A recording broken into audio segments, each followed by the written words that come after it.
Leyland ಗಾಡಿ ಹತ್ತಿ ಬಂತೊಂದು ಕಲಾಕೃತಿ ಸರ್ವಾಂಗ ನರಮೈತಿ ಸೌಂದರ್ಯ ಗರಮೈತಿ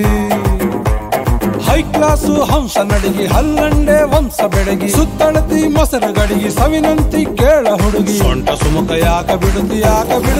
ಶೇಕಿ ಪುಷ್ಪವತಿ